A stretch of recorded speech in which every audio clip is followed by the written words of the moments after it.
Hey YouTube, today we're doing an updated Magus deck profile. So I went and changed this up a bit once I built the Tsukuyomi deck, because it freed up some of my other cards that were in that other deck, the Imperial Daughter deck, which I don't have anymore. So without further ado, let's get right into it. So this deck is still similar to what it was before. I just decided to change the grade 2 and grade 1 lineup. So it's still 4 Pentagonal Magus. She's your main Vanguard to do the, big push, the big power plays to basically close out the game.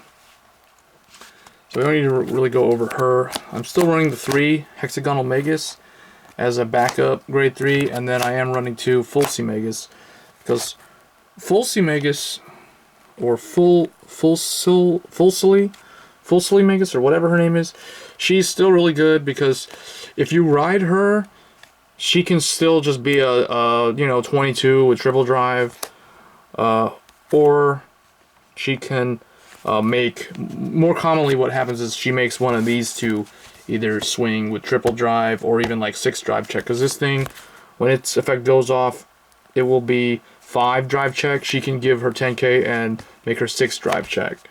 So that's why I'm still running the 2 of her. Because it is a protect clan, you can get away with running the 9 grade 3s like this, because you'll usually have a lot of PG and stuff and discard fodder and things of that nature. For grade 2s, still running the 4 Rectangle Magus, because she is one of the best grade 2s that they have right now. When she's placed on rearguard circle, you can counter +1, soul +1, look at 2. Basically, she does exactly what Hexagonal Magus does, but she's a grade 2.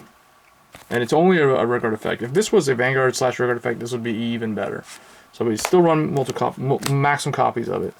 Next, I'm running 4 Rhombus Magus, because Rhombus Magus is really good still, because when she swings, the opponent cannot intercept, and she's 14 because you'll have a Magus Vanguard.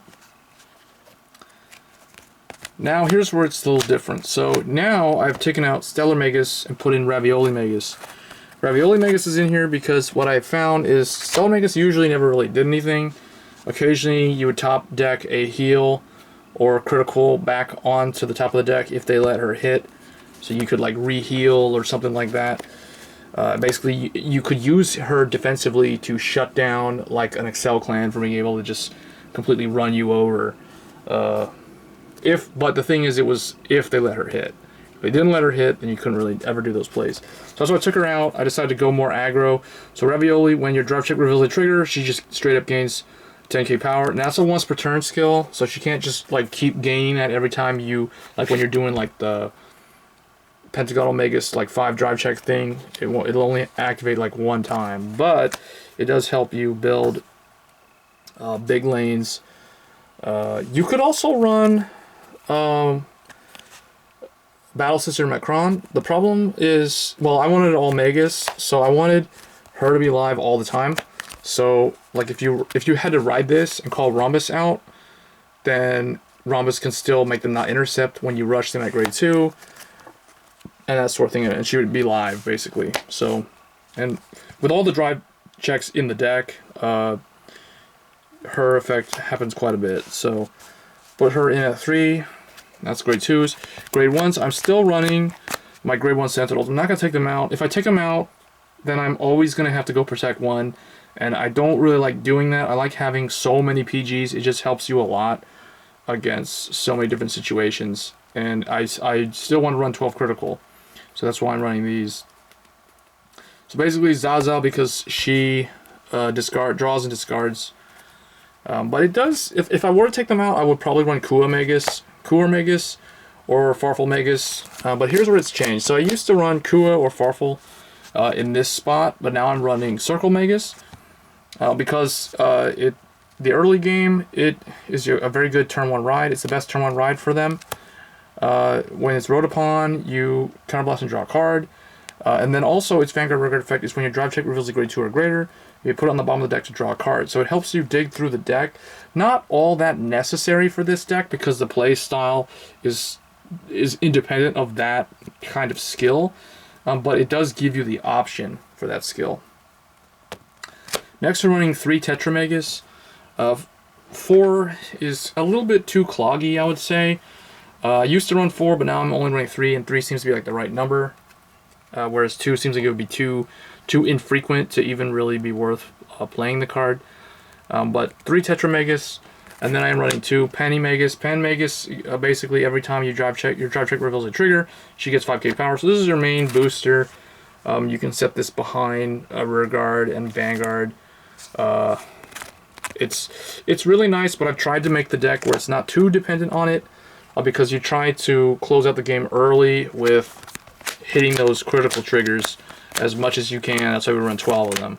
So I have always felt that a deck that gets a ton of drive checks as opposed to a ton of just straight up drawing, maxing out the crits is the way to go. Oftentimes classic OTT often was 12 critical. That's why I feel like this is the deck where you can pull that off, and no one would really say that it's bad doing that. So the deck has good draw power, you know, like rectangle draws, hexagonal draws. You get so much drive checks, so that increases the consistency of the crits.